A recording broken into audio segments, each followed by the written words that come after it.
The Solemnity of All Saints, Cycle A. The community's action in solidarity and Association Jesus Solidarity are inviting you to listen to the Living Gospel for November 1st. Let us then meditate on the Gospel according to Matthew, chapter 5, verses 1 to 12, with commentary from Father PatxiLoidi in the voice of Chi Liquicia. Proclamation of the Holy Gospel according to St. Matthew. When Jesus saw the crowds, he went up the mountain, and after he had sat down, his disciples came to him. He began to teach them, saying, "Blessed are the poor in spirit, for theirs is the kingdom of heaven. Blessed are they who mourn, for they will be comforted. Blessed are the meek, for they will inherit the land. Blessed are they who hunger and thirst for righteousness, for they will be satisfied. Blessed are the merciful, for they will be shown mercy. Blessed are the clean of heart, for they will see God. Blessed are the peacemakers, for they will be called children of God. Blessed are they who are persecuted for the sake of righteousness, for theirs is the kingdom of heaven. Blessed are you when they insult you and persecute you and utter every kind of evil against you falsely because of me. Rejoice and be glad, for your reward will be great in heaven.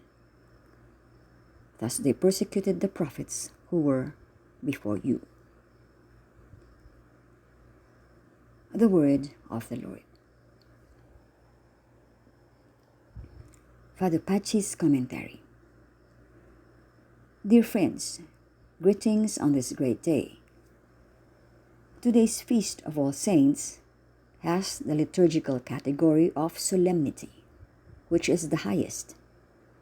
It is in the same category as the great feasts of the Lord, giving us an idea of its importance.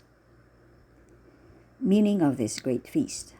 First, this feast honors millions and millions of anonymous saints, innumerable mothers and fathers of families, apostles of their children, models and teachers of Christian life, countless anonymous martyrs, ordinary people, unknown, faithful in the smallest precepts, with hearts full of love. We have all met such people. Among so many anonymous saints are undoubtedly our ancestors and relatives. Second, this feast also tells us that the canonized saints are not necessarily the holiest. Many anonymous believers are holier than them. Without denying the sanctity of the canonized, let us remember that canonization is influenced by a number of factors other than sanctity. Among them, economic means, power, influences, the interest that the ecclesiastical authority sometimes has in a canonization, etc. The speed of a canonization does not indicate great holiness. Today's feast has a critical burden that does not attack anyone, but highlights the anonymous crowd of saints and invites us all to holiness. Third, a beautiful feature of this feast is its universality, as all the saints, canonized or otherwise, are honored. Fourth, another main feature of this day is the close communion or union of the saints with each other and with us. This is called the Communion of Saints. Feast of All Saints and Day of the Dead. Unfortunately, All Souls Day is replacing All Saints Day in many countries. There is a shadow of paganism in it, reducing the dead to a sentimental memory paid for with a bunch of flowers. In reality, the great Day of the Dead, sanctified by God, is today, with the optimistic celebration of all the saints.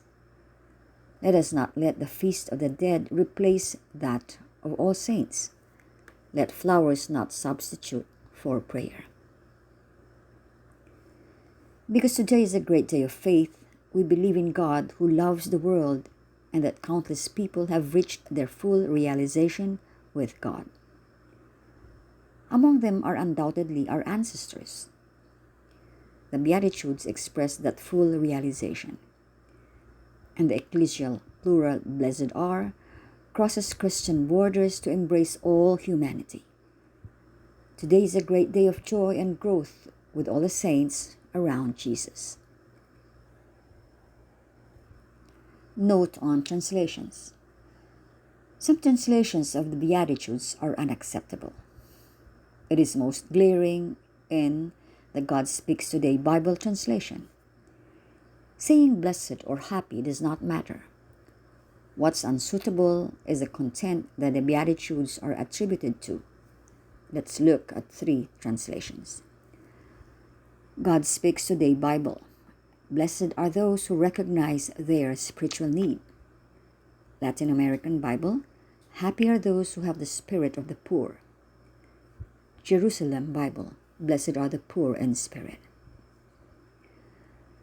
The translation of God Speaks Today is an abuse. They want to remove the word poor. Certainly, the expression poor in spirit includes interior poverty, that is, being aware of our spiritual need. But poor is also deprivation and poverty, which this translation suppresses. The translation of the Latin American Bible has the same flaw. The spirit of the poor speaks of spiritual poverty. But poor as being destitute and material poverty is missing. The Jerusalem Bible recognizes that the passage demands the spirit of poverty from both the rich and the poor. But it adds that Jesus also refers to actual poverty. It says so verbatim: the defenseless and oppressed, humble, last, and small, as opposed to the first and the great, are ready for the kingdom of God. Therefore, the expression poor in spirit includes spiritual and material poverty. Poverty, misery, and justice. Poverty, yes. Misery and hunger, no. Jesus does not canonize misery and the terrible unjust poverty of our world.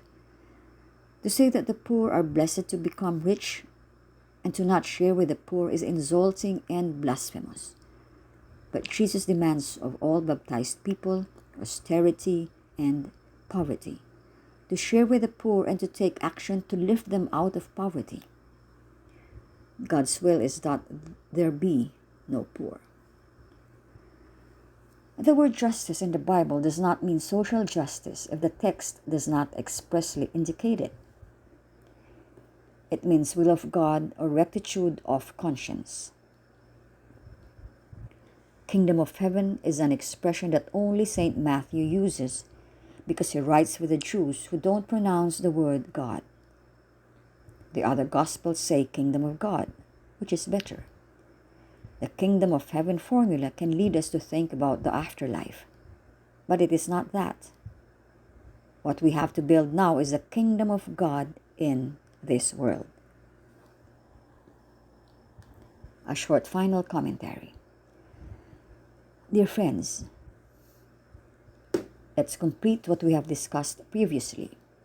Jesus turns our point of view upside down, inverts the values and the ways to happiness. Let's look at the first 3 Beatitudes. According to Jesus, many people we consider unhappy are happy because they are ready to receive the kingdom of God. We have already seen that the first Beatitude is mistreated badly, but we have clarified the main point. Jesus recommends to all of us a dignified and solidary poverty, austerity, the sharing of goods which were created by God for all, and consequently, the transformation of the society in this unjust world. Let's look at the final Beatitude. Those persecuted for being Christians. Latin America suffered from the persecution of Christians by national and international civil and ecclesiastical powers. communist countries persecuted and continue to persecute Christians. Several other massive persecutions are ongoing in some parts of the world. Persecution accompanies Christians all the time. At the center of the passage, we have several values highly instilled by Jesus: compassion, working for peace, the desire for social justice, a transparent heart. The Beatitudes are not ethical demands, but paths to happiness. May the Lord make us happy with the practice of His Beatitudes. Prayer. I bless you. A simple prayer. Jesus, I bless you. I want to do it. With childish simplicity, I tell you, how good, Jesus, how good you said it. I admire you more every day. It is difficult, but it does not stop me. I am happy and want to put it into practice. Will you help me, please? I feel that you're alive in this document, as if you're inside it, talking to me. What a curious thing, the Beatitudes. Hundreds of times I have heard them, but they tell me more today than yesterday. How happy I am having this program. To what can it be compared? Those who have practiced it make me envious and hungry. They push me to tell others. I have a long way to go, but how happy I am that I have already grown with you and by your side. In the warmth of your love, you always accompany me and speak to my ear things I never hear from you. But then they come out, and I feel that they come from you. How great this teaching! I bless you again, and entering into it, I know that I have you. Let's keep quiet, loving each other with all those who want to accompany us.